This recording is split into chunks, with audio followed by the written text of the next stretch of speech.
Un saludo cordial a todos en esta unidad sobre el anteproyecto de la investigación, la quinta y última unidad de la asignatura Metodología y Práctica de la Investigación. Vamos a estar abordando varios aspectos que son fundamentales para la elaboración de una propuesta de investigación. En el tema 1 vamos a estar abordando el tema de los objetivos de la investigación. ¿Qué significan dentro del proceso de investigación? ¿Cuál es su importancia? Vamos a ver cómo a partir del objetivo general, que es una consecuencia de la revisión de la teoría, nosotros vamos a extraer aspectos esenciales como el título mismo de la investigación, las variables o la variable central y cómo esta variable se va a derivar en varias dimensiones que vienen a ser los objetivos específicos.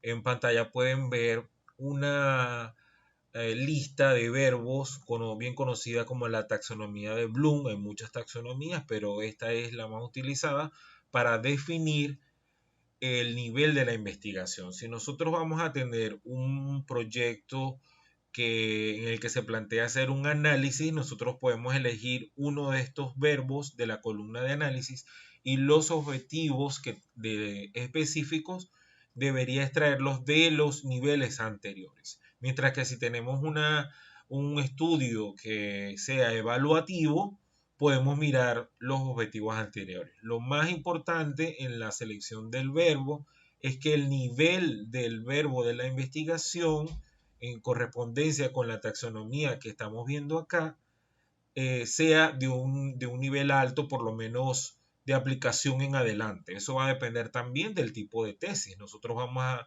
encontrar que hay tesis que son exploratorias, que hay tesis en el nivel de pregrado, posgrado, doctorado, donde el nivel es mucho mayor. Por ejemplo, en doctorado suelen verse mucho los estudios evaluativos, en los que ya se ha cubierto ciertas fases anteriores de la investigación. Luego, en el segundo tema, vamos a estar pensando cuáles son las motivaciones para investigar en términos generales. Haremos obviamente énfasis en la comunicación. Suele decirse que esta parte de un proyecto de investigación es lo primero que miran las agencias que van a financiar un proyecto de investigación. Ustedes pueden tener en sus manos un proyecto de investigación que sea muy interesante para ustedes, pero si para la agencia que va a financiar, que puede ser el Ministerio de Ciencia, Tecnología e Innovación, o puede ser un organismo internacional, o puede ser la Unión Europea, o puede ser la Fundación Rockefeller, pues hay muchas fundaciones que financian proyectos de investigación, lo primero que ellos van a ver es cuáles son los aportes de ese proyecto de investigación. Entonces allí el significado, es decir, el significado del proyecto tiene que ver es a qué está aportando ese proyecto. ¿A quién está ayudando? ¿Cómo va a mejorar una realidad determinada? ¿Es original o es algo que ya todo el mundo ha propuesto? ¿Es aplicable? ¿Tiene un interés social? Vemos que en el caso de las ciencias sociales y en la comunicación, casi todos cumplen con este criterio. ¿Hace aportes teóricos? Por ejemplo, en una tesis de pregrado no necesariamente deben hacerse aportes teóricos, sino más bien una discusión teórica, una revisión de autores. Esto se ve más que todo a nivel de maestría y doctorado.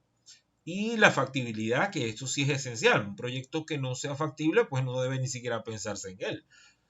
Entonces, estos aspectos son como los que más se consideran en la justificación.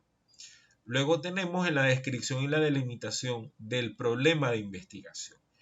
Este es uno de los aspectos que suele costarle más al investigador Nobel, y aquí vemos en una figura el famoso árbol del problema de investigación. Generalmente un investigador Nobel tiene claro su inquietud de investigación, qué quiere investigar, pero no tiene claro cuál es el problema. Entonces allí debemos hacer una distinción sobre si yo voy a hacer un análisis de unas políticas comunicacionales de una alcaldía. Debo entender que el problema no son las políticas comunicacionales de la alcaldía. Yo debo apuntar a poder y lograr identificar el problema de investigación, que puede ser un tema de reputación. O sea, la alcaldía tiene una malísima reputación y eso incide en sus posibilidades de conseguir recursos. por ejemplo. Entonces, si nosotros vemos, siguiendo este ejemplo del árbol de investigación, de una manera de simplificarlo en esta unidad, vamos a ver que este asunto es un poco más complejo.